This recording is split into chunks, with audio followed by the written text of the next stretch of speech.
Frank Ocean is one of the most respected artists in the music industry regardless of genre. And even though he has a brief discography, he also has one of the most respected in all of music. However, regardless of his musical talent, Frank Ocean is no stranger to finding himself in the middle of controversy time and time again. From selling overpriced products to disastrous performances, Frank and controversy go hand in hand. But there is one controversy that everybody seems to have forgotten about. A controversy that involved an institution trying to invalidate and discredit who Frank Ocean was as an artist. And if you're wondering why you haven't heard of this controversy, it's because Frank Ocean absolutely destroyed this institution. But let's talk about it. At the end of the 2000s, Frank Ocean found himself being a successful songwriter working behind the scenes. In fact, his success would get him signed to Def Jam in late 2009, and though it seemed positive initially, the signing would prove to be a massive hurdle in Frank's earliest days, as Def Jam, the same label Frank had been writing hits for, would straight up ignore the young artist, leading to Frank already finding himself lost in the shuffle of a big label. Regardless of being left in the back burner though, Frank worked on a mixtape that would put the name Frank Ocean on the map. But before that came to be, Frank Ocean would find himself in the middle of a revolution in music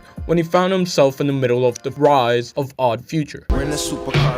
However, despite the fact that Odd Future's rise was rapid and inevitable, the involvement of Frank Ocean was, at least initially, a little more than a footnote. When you read articles speaking of the group in the late part of 2010 and early part of 2011, Frank Ocean gets one mention, if that. In essence, in the beginning, Frank Ocean was merely a name in an electrifying rising group. At least on the surface, because the impact that Odd Future really had on a young Frank Ocean was that it empowered him to release a mixtape that would change the landscape of R&B and establish himself as an artist to be reckoned with the release of Nostalgia Ultra.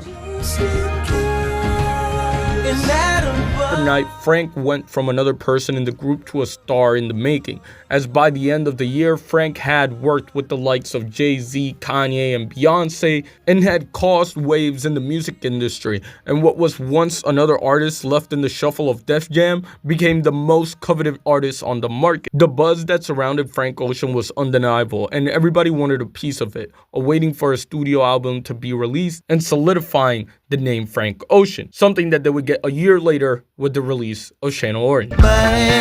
Whereas Nostalgia Ultra proved to be a success on the streets of the internet, Channel Orange was Frank's chance to prove that he could hang in the industry, and it is safe to say that he did. Like you, I just thought you were cool enough to get... Selling more than 130,000 copies first week and landing a #2 spot on Billboard's 200, on top of snatching a hit on the Hot 100 with Thinking About You landing just inside the top 40, Frank had established himself as the future of R&B. But of course, to most people, there was no establishment that would add more validity to Frank Ocean than the Grammys. And luckily for Frank, he would receive a total of 6 nominations for the 55th Annual Recording Academy Ceremony for Album of the Year, Best New Artist, Best Rap Song Collaboration, Best Short Form Music Video, Record of the Year, and Best Urban Contemporary Album. Furthermore, Frank would receive a stamp of approval in the form of a performance. Nothing could go wrong, right? By the way, the end of the year is just around the corner, and I really want to hit 50,000 before the year ends, so I would greatly appreciate if you guys would subscribe. Of course, this isn't something that you have to do, but I would greatly appreciate it. Or at the very least, you can leave a like so this video gets pushed out way more and maybe some other person will subscribe. Yeah, anyways, let's get back to the video. In the lead up to Grammy night, fellow nominee of Best Urban Contemporary Album, Chris Brown, would get into a fight with Frank Ocean. And though controversies are usually not that big of a deal in terms of your Grammy eligibility, a fight between two people in the same category already made some people question whether or not the Grammys would take action against the two. And though they said they wouldn't, the Academy is also not known to be an honest piece of individuals. So even though Frank was given the green light to stay on the ballot, it was yet to be seen whether or not he'd take home an award, something that we wouldn't know until February 10th of 2013. This Grammy goes to Frank Ocean.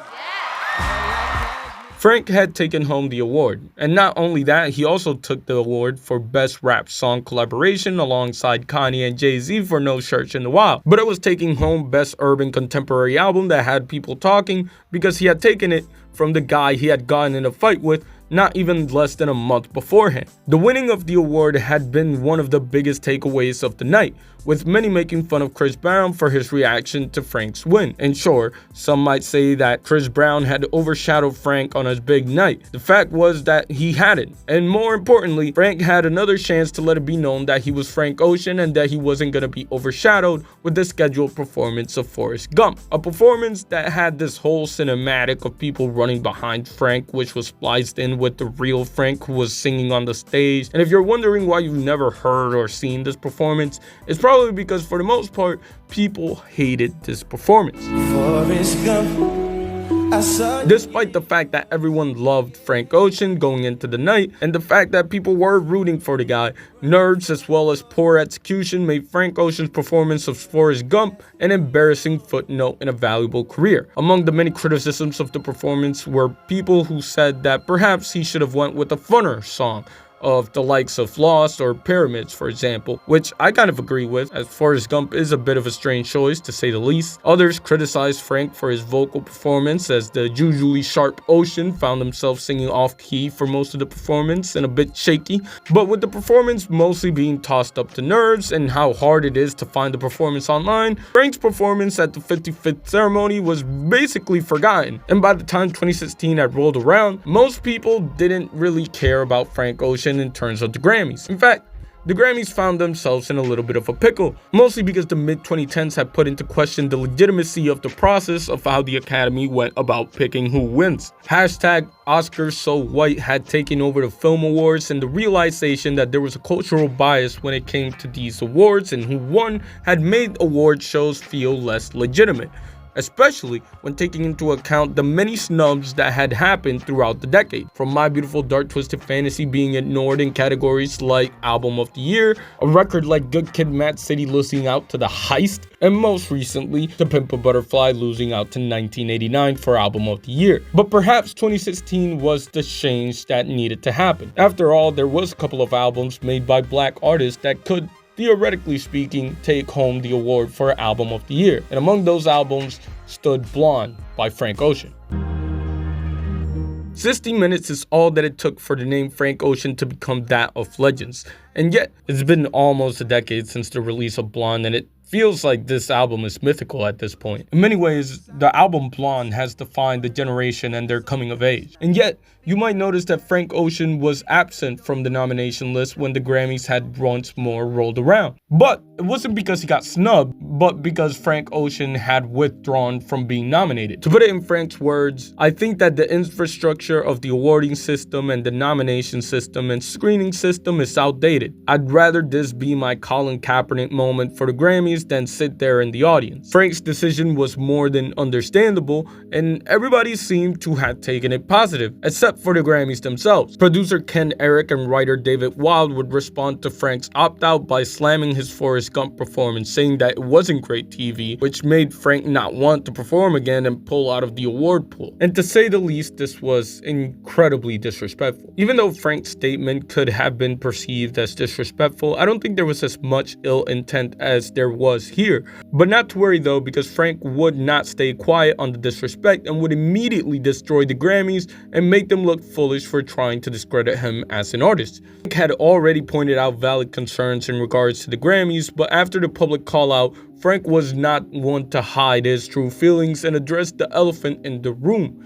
The Grammys had a huge cultural bias against black people, and it was clear as the decade continued. Even in a year like 2016, when it came to the biggest category of the night, Album of the Year, the main takeaway from that night was that Adele had robbed Beyonce. And in terms of Album of the Year, it would take 6 more years for a black person to win the award. So was Frank Ocean really wrong in saying that the Grammys had a cultural bias? I don't think so. And in an industry that seeks validations from things like the Grammys, I think that Frank Ocean proved that the real way to prove yourself as an artist is strictly through your music. And even though the Grammys attempted to discredit Frank Ocean as an artist, more than 8 years after the release of his last album, Frank Ocean remained one of the most relevant names in all of music, proving that perhaps the Grammys are outdated, but more importantly, that the only validation that matters is the one that comes from within.